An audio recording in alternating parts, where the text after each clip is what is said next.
साथियों, Awanish Sharma dealer 2019 batch आप सभी साथियों को बीच में लगातार संघर्षों से जुड़ा रहा और आप लोगों के लिए एक बड़े जन संघर्ष को लेकर आज यहाँ तक पहुँचा हूँ। और लगातार एक बड़े जनसंघर्ष के बाद हम लोगों को शासन की तरफ से कोई भी एक सही परिणाम हम लोगों को नहीं मिला, जो कि हम लोग लगातार उसका इंतजार करते रहे। और मुझे आज जो है कल या परसों में जो नोटिस आई है SCRT की तरफ से, उससे बहुत ही नाराजगी है मुझे। और क्योंकि मेरे साथ समस्त 19 बैच के साथी मेरे साथ लड़ रहे थे और मुझे लगता है कि हम लोगों का दुर्भाग्य है कि ऐसी विपरीत स्थितियों में जब हम लोगों को पढ़ने का समय था, ऐसे समय में SCRT हम लोगों के भविष्य के साथ बहुत सीधा सीधा मजाक कर रही है। शासन प्रशासन से हमेशा पूर्व में भी बहुत सारी नाराजगी रही, संघर्ष लगातार चलते रहे, जिसमें से प्रभास सिंह ने बहुत संघर्ष किया, रविकांत द्विवेदी ने बहुत संघर्ष किया, हमारे बहुत प्रिय भाई हैं ये। और इन लोगों के संघर्ष का परिणाम आज ये रहा, हम लोगों के भी संघर्ष का ये परिणाम ये रहा। गिरिराज सिंह ने एक बहुत बड़ा संघर्ष किया हम लोगों के साथ मिलकर, और उसका परिणाम ये रहा कि आज भी हम लोगों के सामने शासन के द्वारा जो भी निष्कर्ष निकल के आ रहा है बहुत ही निंदनीय है और बहुत ही दुखद निर्णय है। इसलिए मैं चाहूंगा कि आप सभी साथी जो है हर हाल में एक बड़ी संख्या में अपनी मौजूदगी SCRT कार्यालय 16 अगस्त पर अपनी मौजूदगी को अदा करें, जिसमें शीर्ष नेतृत्वकर्ता में प्रभास सिंह, रविकांत द्विवेदी, गिरिराज सिंह और नितेश पांडे समस्त साथी हमारे मौजूद रहेंगे। और मैं चाहूंगा कि आप सभी साथी जो है एक बड़ी संख्या में वहां पे अपनी उपलब्धि दर्ज करें, जिससे कि हम लोग एक बड़े जनसंघर्ष को शासन के सामने शासन को नतमस्तक कर सकें। और ये संघर्ष पूर्व में लगातार हम लोग लड़ी रहे हैं, चली रहा है। और retired IAS officer Surya Pratap Singh retired IAS officer है, और जहां की मैंने उनको सर्च आउट किया तो वो शिक्षक भर्ती के लिए एक बहुत बड़ा सपोर्ट किया और शासन को नतमस्तक करने के लिए मजबूर भी किया। मैं चाहूंगा कि सूर्यकांत सिंह जो रिटायर्ड IAS ऑफिसर है, आप सभी उनको ट्विटर के माध्यम से मैंने ग्रुप में पोस्ट भी डाला है, आप सभी जो है उनको ट्वीट करें, लगातार उनको आमंत्रित करें, ताकि आपको शासन के सामने अपनी आवाज पहुंचाने में किसी भी एक बिग पर्सनालिटी, प्रोमिनेंट पर्सनालिटी के माध्यम से अपनी बात को पहुंचाने में शासन के सामने आसानी होती है। तो मैं चाहूंगा कि आप लोग एक बड़ी संख्या में शासन के सामने अपनी आवाज को पहुंचाने में जो है retired IAS officer Suryakant sir को जो है अपने साथ में आमंत्रित करें, उनके जाके फेसबुक पे या उनके ट्विटर पे जाके उनको ट्वीट करें, और ताकि वो जो है हम लोगों की बात सुने। और जैसे वो हमारे कांटेक्ट में आएंगे तो हम लोगों को 16 तारीख को धरने में एक बहुत बड़ा सहयोग भी मिलेगा उनके माध्यम से। साथियों, मैं आप लोगों को एक चीज बता दिया हूं कि संघर्ष का स्वरूप बहुत बड़ा होना चाहिए। और जो साथी, मैं आपको बता रहा हूं, कुछ ऐसे साथी जो हमारे विकलांग हैं, वो भी एक बहुत अधिक दूरी तय करके जो है लखनऊ SCRT कार्यालय पे मौजूदगी अपनी अदा कर रहे हैं। मैं चाहूंगा कि आप लोग भी अपनी मौजूदगी को अदा करें, क्योंकि जो शारीरिक रूप से विकलांग है, अगर वो आ सकता है तो मुझे नहीं लगता है कि छात्रा भवनों को कोई भी जो है अपनी तरफ से कोई इफ एंड वर्ड बताना चाहिए कि मुझे ये समस्या वो समस्या है। पारिवारिक समस्या, जीवन में ऐसा कोई व्यक्तित्व नहीं जिसके जीवन में पारिवारिक समस्या नहीं जुड़ी हुई है। और छात्राओं की समस्या जो भी रही है, मुझे लगता है कि पूरे डीलर के इतिहास में 70% वहां पे अपनी उपस्थिति नहीं दर्ज करेगी।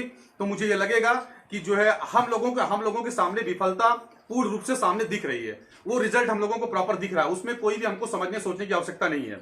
सीधे हम लोगों को नवंबर तक का समय इसलिए दिया गया है ताकि हम लोगों को बहुत आसानी से शिक्षक भर्ती से बाहर कर दिया जाए। मैं ये चाहूंगा कि आप सभी साथी एक बड़ी संख्या में वहां पर अपनी उपस्थिति दर्ज करें, मुझे लाइव आना, और अभी 6 बजे से प्रभास सिंह जी भी लाइव आएंगे, आप लोग एक बड़ी से बड़ी संख्या में उनसे भी जुड़िए और उनकी भी आवाज को सुनिए।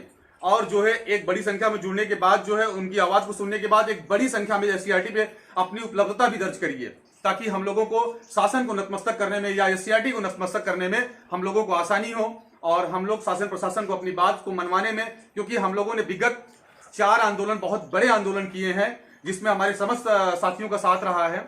तो मैं ये चाहूंगा कि जो भी जो हम लोगों का आवाज क्लियर जाए, जो भी साथी हमारे जो है वहां पे मतलब एक बड़ी संख्या में अपनी मौजूदगी दर्ज किए थे, वो संख्या पर्याप्त नहीं थी। 1,72,000 संख्या में अगर 1,000 संख्या वहां पे उपलब्ध नहीं हो सकती, तो मुझे लगता है कि ऐसे लोगों को अपना कोर्स पूरी तरीके से छोड़ देना चाहिए।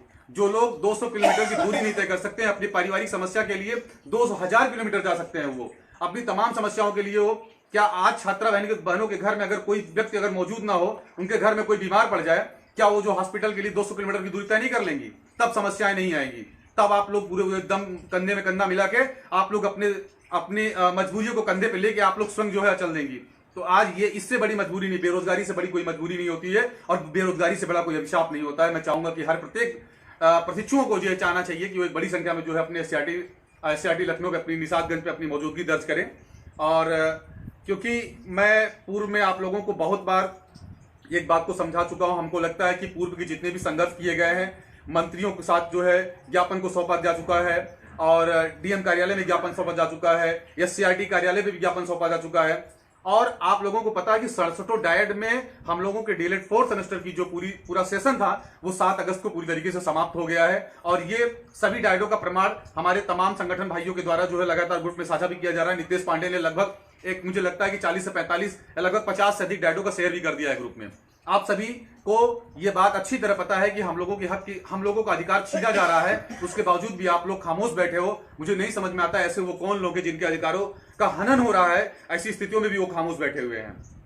आप लोगों को एक बड़ी से बड़ी संख्या में एससीईआरटी कार्यालय पे अपनी मौजूदगी दर्ज करनी चाहिए। मैं आज अब कुछ विशेष मुद्दों पे जो है अपनी बातें रखना चाहूंगा। वो विशेष मुद्दा क्या है, जरा उस पर आप लोग थोड़ा सा गौर करिए।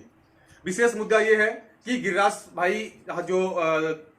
भाई जो अध्यक्ष जी हैं, आज जो है वो पीएनपी गए हुए थे, और पीएनपी जाने के बाद सचिव साहब से जो वार्तालाप हुई है, उस वार्तालाप का इतना नकारात्मक परिणाम रहा है कि आप लोग स्तब्ध रह जाएंगे सुनकर। उसमें यह रहा है कि सचिव साहब ने सीधा बताया कि हम लोगों को जो आप लोगों का दीक्षा ऐप वगैरह, पोर्टल वगैरह जो भी चलाया है, इसके बारे में मुझे कोई जानकारी नहीं है, और इसके बारे में मुझे कुछ भी कोई इंफॉर्मेशन नहीं है। मतलब आपके भविष्य के साथ मजाक किया जा रहा है, और सचिव साहब वहां पे अपने कार्यालय में बैठ के मुस्कुरा रहे हैं। मतलब सचिव साहब को मजा आ रहा है 19 बैच के तकदीर के साथ, 19 बैच के भविष्य के साथ इतनी गंदे तरीके से उनका मजाक बनाया जा रहा है, और सचिव साहब को उसकी सूचना तक नहीं है। मुझे दुर्भाग्य लगता है इस बैच 19 बैच का, ये दुर्भाग्य कि अगर कोई भी साथी अपनी एक बड़ी संख्या में अगर वहां पे अपनी मौजूदगी नहीं दर्ज करेगा, तो अधिकारी अपने कमरे में बैठकर, अपने कार्यालय में बैठकर आप लोगों को मजाक का पात्र बनाते रह जाएंगे। और ये तो पहला था। दूसरी चीज आप लोगों को बताऊं, सचिव साहब ने दूसरी बात क्या रखी। सचिव साहब ने दूसरी बात यह रखी कि आप लोगों को सेकंड सेमेस्टर में जिन छात्रों की बैक रही है, वो छात्र सेकंड सेमेस्टर की परीक्षा देंगे। ये बात आप लोग कंफर्म हो लीजिए, और वो परीक्षा पहले कराई जाएगी। थर्ड सेमेस्टर की परीक्षा सितंबर माह में कराई जाएगी। फोर्थ सेमेस्टर की परीक्षा आप लोगों की जो है, फोर्थ सेमेस्टर की परीक्षा नवंबर माह में सेशन समाप्त करेंगे। अब फोर्थ सेमेस्टर की परीक्षा आप लोग वैलेंटाइन डे के साथ मनाइएगा, पूरी फरवरी आप लोग मनाइएगा। तब आप लोगों को समझ में आएगा कि इससे बड़ा भविष्य में मजाक कुछ भी नहीं हो सकता है, जितना मजाक एससीईआरटी कार्यालय और पीएनपी कार्यालय ने हम लोगों के भविष्य के साथ किया है। और 19 बैच, आज 19 बैच को पूरी तरीके से एकत्रित होने की आवश्यकता है। पूरा 19 बैच डीएलएड हमारा एक परिवार है, और वो कोई संगठन में विभाजित नहीं है। सभी संगठन वाले मेरे भाई हैं, और पूरा संगठन ही एक परिवार है। सबकी आवाज एक आवाज है। मुझे लगता है कि किसी के द्वारा जो भी कार्य किया जा रहा है, वो कार्य अपने आप में सराहनीय है, और उसकी सराहना करनी चाहिए। हम लोगों को आपसी विखंडन पैदा करने का, एक छोटे से परिवार का अगर आपसी विखंडन हो जाए, वो परिवार सोचिए, अगर यूनिटी में 2 4 6 10 लोग अगर जुड़े हो, ऐसे समय में अगर 2 4 6 लोगों में से अगर 2 3 बाहर निकल जाए, तो मुझे लगता है कि यूनिटी का विखंडन अगर हो जाएगा, तो लड़ाई हम बहुत आसानी से हार जाएंगे। इसलिए हम लोगों को प्रेजेंट टाइम में हम लोगों की अहम आवश्यकता है कि हम लोगों को एक बड़ी संख्या में अपनी यूनिटी दर्ज करनी चाहिए। कमेंट कोई ऐसा विशेष तो नहीं आ रहा, जो अगर कमेंट के माध्यम से, अगर कोई भी साथी कमेंट के माध्यम से अगर कुछ पूछना चाहता है तो मुझसे पूछ सकता है। और मैं आप लोगों को बहुत सही बात बता रहा हूं, याचना नहीं रण होगा, याचना नहीं रण होगा, संघर्ष बहुत भीषण होगा। आप लोग अपने पूरी तरीके से राणा प्रताप की तरह आप लोग तैयार होकर आइए, अपने कमान में, अपने शरीर में पूरी शक्ति और अपनी ऊर्जा को लेके आइए, जिससे हम लोग एक बड़ी संख्या में वहां पर शासन को नतमस्तक करने के लिए पूरी तरीके से तैयार रहें।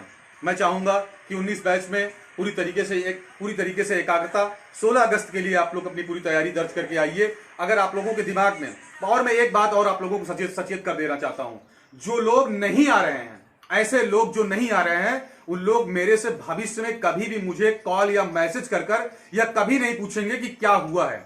जिसको होना है, क्या हुआ है, वो अपने आंखों से देख ले और अपने कानों से सुन ले एससीईआरटी कार्यालय में चल के मेरे साथ, ठीक है। इसलिए आप लोगों को अब जो है, हमको मैसेज के माध्यम से ये प्रश्न करना आप लोग बंद कर दीजिए पूरी तरीके से। आप लोग अब प्रश्न का जो माध्यम है आप लोग समाप्त कर दीजिए। अब जो है आप लोगों को जमीनी रूप से, भौतिक रूप से आप लोगों को उतरना पड़ेगा, तब जाके हम लोग एक बड़ी लड़ाई का स्वरूप दे पाएंगे और एक बड़ी लड़ पाएंगे। इसलिए मुझे लगता है कि आज एक बहुत बड़े जनसंघर्ष की आवश्यकता है, और 19 बैच को पूरी तरीके से एकत्रित होना चाहिए और अपनी एकता का परिचय देना चाहिए। और इस तरीके से एससीईआरटी कार्यालय पे मीडिया प्रभारियों के साथ, जो हमारे साथ मीडिया हमारे साथी हैं, उनके साथ में पूरी तरीके से हमारी वार्तालाप चल रही है। मैं सोचा हूं कि इस बार एक हम लोगों को शासन की आवाज पहुंचाने के लिए हम लोग तमाम माध्यम का उपयोग किया जाएगा, जिसमें एक मीडिया प्रमुख माध्यम होगा। और इसलिए छात्रा बहनों को ये बता दें कि उन लोगों को कोई भी समस्या नहीं होगी, उसकी पूरी जिम्मेदारी हमारी है। मैं लाइव के माध्यम से आप लोगों को बता रहा हूं, उसकी पूरी जिम्मेदारी हमारी है। नितेश पांडे से आप लोग संपर्क करिए, कॉल के माध्यम से हमसे ना संपर्क करिए, नितेश पांडे से संपर्क करिए। और हमारे साथी प्रभात सिंह है, उनसे भी कोई संपर्क करना चाहे तो कर सकते हैं। रविकांत द्विवेदी जी भी उनसे कोई संपर्क करना चाहते हैं तो कर सकते हैं। आप लोग जो भी हमारे शीर्ष नेतृत्व करता है, आप लोग उनके माध्यम से उनसे संपर्क करिए, ताकि हमारा डीलेट 19 बैच का एक परिवार एकत्रित होकर पूरी एससीईआरटी की लड़ाई में कंधे में कंधा लड़ाकर हमारा साथ दे और शासन और प्रशासन को नतमस्तक करने में हमको आसानी हो। इसलिए समस्त साथियों को मुझे लगता है कि अगर कोई भी आवश्यकता है, जो भी सारी बातें थी, पूरा एससीईआरटी और पीएनपी का रास्ता पूरा साफ हो चुका है। मैंने जितनी बातें बताई है 100% ऐसा होने वाला है, इसमें कोई भी संदिग्ध नहीं है। और जो व्यक्ति बहुत ज्यादा जानकार हो गया हो, वो जाकर पीएनपी में वास्तव में उनको वो सौगंध है उनको कि जाकर वो वास्तव में जो है पीएनपी से सूचना का पता कर ले। और ये 100% ऐसा होने वाला है, इसमें 1% भी संदिग्ध अवस्था में मैं आप लोगों से बात नहीं कर रहा हूं। इसलिए रास्ता फरवरी का हो गया है साहब, फरवरी 19 बैच का सेशन फरवरी 2022 में समाप्त हो रहा है। इसकी सूचना मेरे पास 100% है। आप लोग जो भी साथी हमारे पीएनपी प्रयागराज में उपलब्ध हो, वो साथी जाकर वहां पे पता भी कर सकते हैं, या आप लोग अपनी जानकारी को इकट्ठा करते हुए 16 अगस्त में एक बड़ी संख्या में। अच्छा, मैं कुछ बातें और बता दूं कि 2017 और 18 बैच के जो भी साथी हैं, उन साथियों को मैं एक मैसेज करना चाहूंगा कि 2017-18 बैच के साथी जिनका 3rd सेमेस्टर में बैक लगा हुआ है, वो साथी भी प्रमोट किए जाएंगे और प्रमोट का फायदा उनको भी मिलेगा। इसलिए मैं चाहूंगा कि वो साथी भी हमारे साथ जो इस जनसंघर्ष में लड़ाई में हमारा साथ दें, और जो है 16 अगस्त की लड़ाई में वो भी साथी हमारे साथ आए, ताकि जो है हम लोग एक संघर्ष का एक बड़ा स्वरूप पैदा कर सकें और जो एससीईआरटी और पीएनपी को नतमस्तक आसानी से कर सकें। इसलिए मुझे लगता है कि अब समस्त साथियों को, अगर 3rd सेमेस्टर की परीक्षा हम लोगों ने पोस्टपोन करा दी, तो मुझे लगता है कि बहुत सारे ऐसे साथी हैं जो बहुत पिछड़े बैकग्राउंड से जुड़े हुए होते हैं, जिनके पास 10-12 हजार रुपए की बहुत बड़ी कीमत होती है। कम से कम 10-12 हजार रुपए को फायदा भी होगा, क्योंकि 3rd सेमेस्टर को तो आपका सेशन सही से प्रमोट भी कर दिया जाएगा, आप लोगों को जो है आगामी भर्ती का फायदा भी मिल जाएगा, और जो है आप लोगों को 10 से 12 हजार रुपए का आपकी बचत भी हो जाएगी, और आपका भविष्य भी उज्जवल हो जाएगा। तो मुझे लगता है कि अब किसी भी प्रकार की कोई समस्या नहीं रह गई है। जो भी सूचना मेरे माध्यम से है, बहुत ही कम समय में, बहुत ही संगठित तरीके से, सुसंगठित तरीके से आप लोगों के बीच में बता दिया गया है। और आपको मुझे लगता है कि कोई भी कंफ्यूजन में मैंने आप लोगों को नहीं रखा है, सारी बातें बहुत ही क्लियर बता दी गई हैं आपको। इसलिए अब कोई भी अपने बहाने समस्याएं अपनी गिनती, मुझे लगता है कि अब समस्याओं का समय नहीं रह गया है। अब समस्याएं आप लोगों की गौर हो जानी चाहिए। अब समस्याओं को मत दिखाना हम लोगों को, और सोशल मीडिया पे नेतागिरी करने की कोई आवश्यकता नहीं है।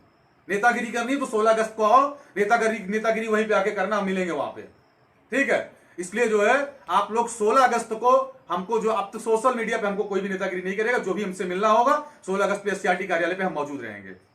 इसलिए आप लोगों से अब बता दे रहे हैं खुलकर कि आप लोग एक बड़ी से बड़ी संख्या में हमारा साथ 16 अगस्त को, हमारा साथ नहीं, डीएलएड परिवार 2019 बैच के परिवार का साथ 16 अगस्त को आप लोग पूरे खुले मंच पे साथ दो। प्रभात सिंह 6 बजे लाइव आ रहे हैं, उनकी भी आवाज सुनो, उनसे भी जुड़ो, और इस 2019 बैच की एकता को इतनी बुलंदी पे लेके जाओ, ताकि अगर कोई भी बैच अगर एक बार पलट के देखे तो एक बार उनकी सांसें रुक जानी चाहिए, उनको लगना चाहिए कि 19 बैच की एकता की सराहना होनी चाहिए। मैं ऐसी सराहना का इंतजार कर रहा हूं, मैं ऐसी एकता का इंतजार कर रहा हूं। मैं आप लोगों के तमाम लंबे समय से, गिरिराज सिंह भाई ने भी एक बहुत बड़ा जनसंघर्ष किया, आप लोगों के साथ लड़ा, ट्विटर जैसे तमाम अभियान किए। ऐसे कोई अभियान नहीं है। इवन दैट हमसे बहुत लोग पूछने लगते हैं कि अब इतना लंबा समय हुआ तो क्या हुआ। इवन दैट जो डीलर से नहीं जुड़े वो भी हमसे पूछते हैं। अब तो मैं ये बोल रहा हूं कि संघर्ष एक बहुत बड़ा हो चुका है, अब इसका स्वरूप भी बड़ा होना चाहिए। और 16 अगस्त एक ऐतिहासिक दिन जो है हम लोगों को करना है, एक ऐतिहासिक दिन साबित करना है पूरी तरीके से। और एससीईआरटी कार्यालय में आप लोग खुद विचार कर लीजिए कि 67 डायट ने 6 अगस्त को सेशन समाप्त करवा दिया, और उसके बाद जो है धीरे से एक जो है दीक्षा ऐप का हम लोगों को वो कर दिया जा रहा है, मतलब कि हम लोगों को पुनः पढ़ने के लिए जो है एक ऐप लॉन्च कर दिया जा रहा है, ताकि आप लोग पुनः पढ़िए। अब मतलब आप अगर बेवकूफ बनाइए तो यार इतना बेवकूफ मत बनाइए कि जो है अब हम लोग जो है उग्रता पे उतारू हो जाए, हम लोग आक्रोशित हो जाए। तो हमारे अधिकारों का उतना हनन करो जितना हम लोग डाइजेस्ट कर सकें, उससे ज्यादा हनन मत करिए। जो है अगर हनन करेंगे तो भगत सिंह यहां पे भी पैदा हो जाएंगे, ठीक है। यहां पे भी भगत सिंह की कमी नहीं रह गई है। और मैं आपको बता दूं, हमको किसी भी स्तर पे जाने पे कोई डर नहीं है, और मैं पूरी तरीके से लड़ने के लिए तैयार हूं। मुझे जेल से, पुलिस से, शासन से, प्रशासन से बिल्कुल डर नहीं लगता है। ये मैं आप लोगों को क्लियर कर दे रहा हूं, ठीक है। इसलिए हमेशा की लड़ाई में मैं सबसे आगे रहा हूं और हमारी टीम सबसे आगे रही। टीम का मतलब मैं 19 बैच परिवार की बात कर रहा हूं। टीम का मतलब मैं अपने संगठन की बात नहीं करता हूं, ये बात ध्यान रखिएगा आप लोग। टीम का मतलब हमारा पूरा परिवार, 19 बैच परिवार हमेशा बहुत आगे रहा है। इसलिए आप लोग, कोई भी साथी अगर नहीं आएगा तो 19 बैच का वो बहिष्कार करेगा, वो मेरा बहिष्कार करेगा, वो गिरिराज सिंह का बहिष्कार करेगा, वो प्रभास सिंह का बहिष्कार करेगा, और रविकांत द्विवेदी का बहिष्कार करेगा, वो नितेश पांडे का बहिष्कार करेगा। शीर्ष नेतृत्वकर्ता के सभी लोगों का बहिष्कार किया जाएगा और एक दिन वो जीवन में खुद का बहिष्कार करने लगेगा और एक दिन उनको इतनी तकलीफ, इतना दर्द, इतनी पीड़ा होगी, उनको अफसोस होगा, काश मैं 16 अगस्त की लड़ाई में गया। आज हम लोग क्यों विफल हुए हैं, उसका कारण सिर्फ ये रहा है। विफलता का कारण भी जान लीजिए। विफल हम लोग क्यों हुए, हम लोग असफल क्यों हुए हैं? असफल होने का सबसे बड़ा कारण क्या हुआ है? हम लोगों के पास एक बहुत बड़ा जनसमूह नहीं था। वहां पे हम लोगों ने जिस हिसाब से अपनी संख्या, क्यों 1,72,000 में 1,000 संख्या उपलब्ध नहीं हो पाती है, हम लोग जो है 1,000 संख्या की जो वहां पे उपलब्धता नहीं दर्ज कर पाए, जिसकी वजह से हम लोगों को आज इन समस्याओं का सामना करना पड़ा है। मैं चाहूंगा कि आप लोग एक बड़ी से बड़ी संख्या में इस बार अपने झंडे को फहराइए, लहराइए और दिखाइए कि 19 बैच की शक्ति क्या, 19 बैच की ताकत क्या है। और आज मैं अपनी वाणी को यह कहते हुए विराम दूंगा कि मेरी बात को आप लोग ध्यान में रखिएगा कि जो है कहीं से भी कोई समझौता नहीं होनी चाहिए। सरफरोशी की तमन्ना अब हमारे दिल में है और देखना है जोर कितना बाजुए कातिल में है। इसलिए बोलूंगा, आप लोग अपनी बाजुओं की कातिल का, आप लोग अपने बाजुओं का जो है दम दिखाइएगा जो है, ताकि प्रशासन और शासन आप लोगों के सामने नतमस्तक हो जाए। इसलिए आप लोगों को मैं ये बात कहते हुए अपनी वाणी को विराम देता हूं और समस्त साथियों को, जुड़े हुए मेरे ग्रुप में या जो भी साथी देखेंगे या जो भी हमारे 19 बैच के परिवार के साथी या 17-18 बैच के जो बैक प्रशिक्षु हमारे हैं, वो भी हमारे साथ, जो भी साथी जुड़ेंगे, इस वीडियो को देखेंगे, अधिक से अधिक सभी ग्रुपों में जो इसको साझा करिएगा, शेयर करिएगा और इंड कर दो, ताकि जो है हम लोग जो है एक बड़ी संख्या में आप लोगों के साथ जुड़ सकें। बहुत बहुत धन्यवाद सभी साथियों को मेरा।